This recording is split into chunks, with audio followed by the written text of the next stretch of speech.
Two wheeler ಖರೀದಿಸಬೇಕು ಅಂತ ಹೇಳಿ ಯೋಚನೆ ಮಾಡ್ತಾ ಇದ್ದೀರಾ? ಹಾಗಿದ್ರೆ ಈ ವಿಡಿಯೋ ನಿಮಗೋಸ್ಕರನೇ. ಭಾರತದಲ್ಲಿ ಹೆಚ್ಚು ಮಾರಾಟವಾಗೋ 2 ಟೂ ವೀಲರ್ ಬಗ್ಗೆ ನಾನು ಈ ವಿಡಿಯೋದಲ್ಲಿ ನಿಮಗೆ ತಿಳಿಸ್ತೀನಿ. ಒಂದು ನಂಬಿಕೆಗೆ ಹೆಸರಾದಂತ ಹೋಂಡಾ ಆಕ್ಟಿವಾ, ಹಾಗೆಯೇ ಇನ್ನೊಂದು ಅಮೇಜಿಂಗ್ ಫೀಚರ್ಸ್ ಇರುವಂತ ಟಿವಿಎಸ್ ಜುಪಿಟರ್ ಬಗ್ಗೆ. ಈ ಎರಡನ್ನು ಕಂಪೇರ್ ಮಾಡಿ ನಿಮಗೆ ಹೇಳ್ತೀನಿ, ಇದರಲ್ಲಿ ಉತ್ತಮ ಮೈಲೇಜ್ ಯಾವುದರಲ್ಲಿ ಸಿಗುತ್ತೆ, ಯಾವುದಕ್ಕೆ ರೀಸೇಲ್ ವ್ಯಾಲ್ಯೂ ಜಾಸ್ತಿ ಇದೆ, ಸೊ ನಿಮಗೆ ಯಾವುದು ಉತ್ತಮ ಅನ್ನೋದನ್ನ ನೀವೇ ಸಿಲೆಕ್ಟ್ ಮಾಡೋ ರೀತಿಯಲ್ಲಿ ಎಲ್ಲಾ ಫೀಚರ್ಸ್ ಬಗ್ಗೆನೂ ಕೂಡ ನಾನು ಈ ವಿಡಿಯೋದಲ್ಲಿ ತಿಳಿಸ್ಕೊಡ್ತೀನಿ. ಸೊ ಈ ವಿಡಿಯೋನ ಕಂಪ್ಲೀಟ್ ಆಗಿ ನೋಡಿ. ಹಾಯ್ ಹಲೋ ನಮಸ್ಕಾರ, ವೆಲ್ಕಮ್ ಟು ಬಾಸ್ವಾಲಾ ಡೈಲಿ. ನಾನು ಶೇಷಕೃಷ್ಣ ಭಟ್. ನೀವೇನಾದ್ರೂ 1 ಲಕ್ಷ ರೂಪಾಯಿ ನೀಡಿ ಹೊಸ ಟೂ ವೀಲರ್ ಪರ್ಚೇಸ್ ಮಾಡ್ತಿದ್ದೀರಾ? ಹಾಗಿದ್ರೆ ನೀವು ಹೋಂಡಾ ಆಕ್ಟಿವಾ ಹಾಗೇನೆ ಟಿವಿಎಸ್ ಜುಪಿಟರ್ ಈ 2 ಸ್ಕೂಟರ್ಗಳ ಬಗ್ಗೆ ಇನ್ ಡೀಟೇಲ್ ಆಗಿ ತಿಳ್ಕೊಳ್ಳಲೇಬೇಕು. ಇವೆರಡರಲ್ಲಿ ನೋಡಿ, ಇತ್ತೀಚೆಗೆ ಹೆಚ್ಚಿನ ಜನ ಇವೆರಡೂ ಸ್ಕೂಟರ್ಗಳನ್ನ ಕಂಪೇರ್ ಮಾಡಿ ಯಾವುದು ತಗೊಳ್ಳೋದಪ್ಪ ಅಂತ ಹೇಳುವಂತ ಗೊಂದಲದಲ್ಲಿ ಇದ್ದಾರೆ. ಹೋಂಡಾ ಆಕ್ಟಿವಾ 125 ಅಥವಾ ಟಿವಿಎಸ್ ಜುಪಿಟರ್ 125 ಯಾವುದು ಉತ್ತಮ, ಇದರಲ್ಲಿ ನಮಗೆ ಯಾವುದು ಸೂಕ್ತ?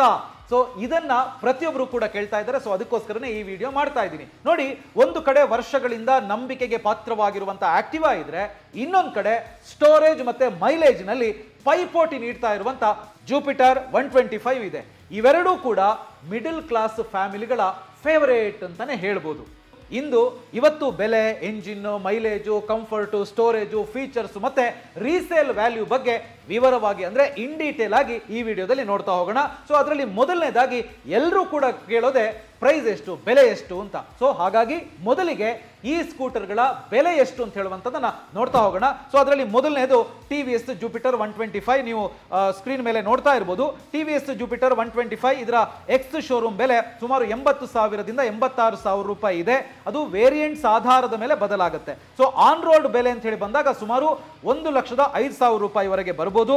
ಹಾಗೇನೆ ನೆಕ್ಸ್ಟ್ ಹೋಂಡಾ ಆಕ್ಟಿವಾ 125. ಸೊ ಇದರ ಎಕ್ಸ್ ಶೋರೂಮ್ ಬೆಲೆ 89,000ದಿಂದ 94,000 ರೂಪಾಯಿವರೆಗಿದೆ. ಇದರ ಆನ್ ರೋಡ್ ಬೆಲೆ ಅಂತ ಹೇಳಿ ಬಂದ್ರೆ 1,10,000ದಿಂದ 1,20,000 ರೂಪಾಯಿವರೆಗೆ ಹೋಗ್ಬೋದು. ಸೊ ಬೆಲೆಯ ವಿಚಾರದಲ್ಲಿ ನೋಡಿದಾಗ ಜುಪಿಟರ್ ಒಂದು ಸ್ವಲ್ಪ ಬಜೆಟ್ ಫ್ರೆಂಡ್ಲಿ ಅಂತ ಹೇಳಿ ಅನ್ನಿಸ್ತಾ ಇದೆ. ಇನ್ನು ನೆಕ್ಸ್ಟ್ ತುಂಬಾ ಇಂಪಾರ್ಟೆಂಟ್, ಎಂಜಿನ್ ಮತ್ತೆ ಪರ್ಫಾರ್ಮೆನ್ಸ್. ಸೊ ಈಗ ನೀವು ಸ್ಕ್ರೀನ್ ಮೇಲೆ ನೋಡ್ತಾ ಇರಬಹುದು, ಜುಪಿಟರ್ 125 ನಲ್ಲಿ 124.8 cc ಎಂಜಿನ್ ಇದ್ದು ಇದು 8.4 BHP ಪವರ್ ಕೊಡುತ್ತೆ. ಅದೇ ಆಕ್ಟಿವಾ ಕಂಪೇರ್ ಮಾಡಿದಾಗ ಆಕ್ಟಿವಾ 125 ನಲ್ಲಿ 123.9 cc ಇಂಜಿನ್ ಇದ್ದು 8.3 BHP ಪವರ್ ನೀಡುತ್ತೆ. ಸೊ ಸಂಖ್ಯೆಯಲ್ಲಿ ವ್ಯತ್ಯಾಸ ಕಡಿಮೆ ಇದ್ರೂ ಕೂಡ ರಿಯಲ್ ಲೈಫ್ ನಲ್ಲಿ ಜುಪಿಟರ್ ಪಿಕಪ್ ಚೆನ್ನಾಗಿದೆ ಅಂತ ಹೇಳ್ಬೋದು. ಆದ್ರೆ ಆಕ್ಟಿವಾ ಎಂಜಿನ್ ಇದೆಯಲ್ಲ, ಅದು ತುಂಬಾ ಸ್ಮೂತ್ ಮತ್ತೆ ರಿಫೈನ್ಡ್ ಆಗಿದೆ ಅಂತೇಳಿ ಹೇಳಬೇಕಾಗುತ್ತೆ. ಇನ್ನು ನೆಕ್ಸ್ಟ್ ಪಾಯಿಂಟ್ ಇದೆಯಲ್ಲ, ಇದು ತುಂಬಾ ಇಂಪಾರ್ಟೆಂಟ್, ಪ್ರತಿಯೊಬ್ರು ಕೂಡ ಕೇಳೋದು ಇದನ್ನೇ, ಮೈಲೇಜ್ ಎಷ್ಟು ಕೊಡುತ್ತೆ ಅಂತ. ನೋಡಿ, ಜುಪಿಟರ್ 125 ಕಂಪನಿ ಪ್ರಕಾರ 57 ಕಿಲೋಮೀಟರ್ ಮೈಲೇಜ್ ಕೊಡುತ್ತೆ 1 ಲೀಟರ್ ಪೆಟ್ರೋಲ್ಗೆ.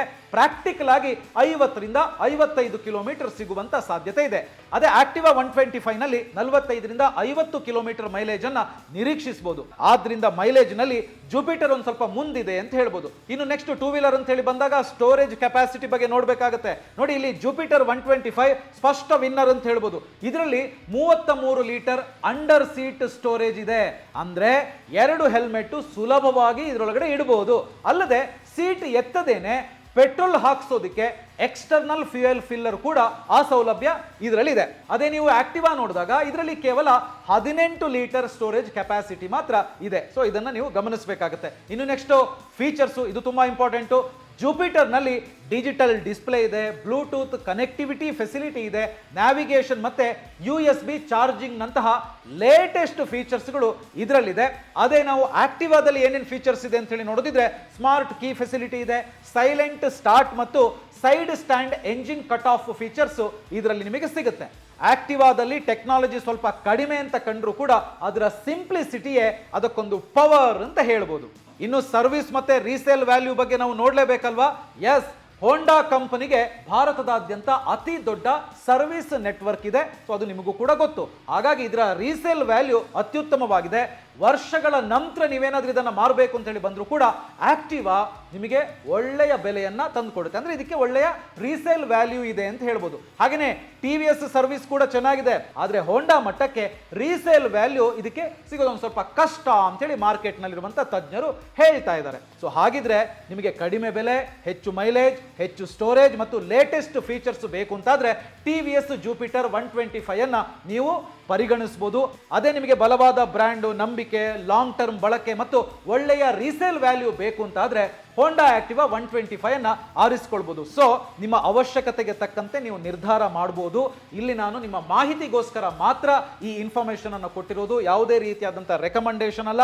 ನೀವು ಯಾವುದೇ ಟೂ ವೀಲರ್ ಅನ್ನ ಪರ್ಚೇಸ್ ಮಾಡಬೇಕು ಅಂತ ಹೇಳಿ ಬಂದಾಗ ಒಂದ್ಸಲ ಅದರ ಶೋರೂಮಿಗೆ ವಿಸಿಟ್ ಮಾಡಿ, ಆ ಗಾಡಿಯನ್ನ ರೈಡ್ ಮಾಡಿ ನೋಡಿ, ನಿಮಗೆ ಸೂಕ್ತ ಅಂತ ಅನ್ನಿಸ್ತು ಅಂತ ಹೇಳಿದ್ರೆ ಅದನ್ನ ಪರ್ಚೇಸ್ ಮಾಡಿ, ಅಲ್ಲಿರುವಂತವರ ಜೊತೆಗೆ ಮಾತಾಡಿ, ಆ ಟೂ ವೀಲರ್ ನ ಫೀಚರ್ಸ್ ಬಗ್ಗೆ ತಿಳ್ಕೊಳ್ಳಿ. ಆಮೇಲೆ ನಿಮಗೆ ಯಾವುದು ಸೂಕ್ತ ಅಂತ ಹೇಳುವಂತದನ್ನ ನೋಡಿ ನೀವು ಟೂ ವೀಲರ್ ಅನ್ನ ಪರ್ಚೇಸ್ ಮಾಡೋದು ಒಳ್ಳೆಯದು. ಸೊ ಈ ವಿಡಿಯೋ ನಿಮಗೆ ಇಷ್ಟ ಆಗಿದೆ ಅಂದ್ರೆ ಲೈಕ್ ಮಾಡಿ, ಶೇರ್ ಮಾಡಿ, ಬಾಸ್ವಾಲಾ ಡೈಲಿ ಚಾನೆಲ್ ನ ಸಬ್ಸ್ಕ್ರೈಬ್ ಮಾಡಿ.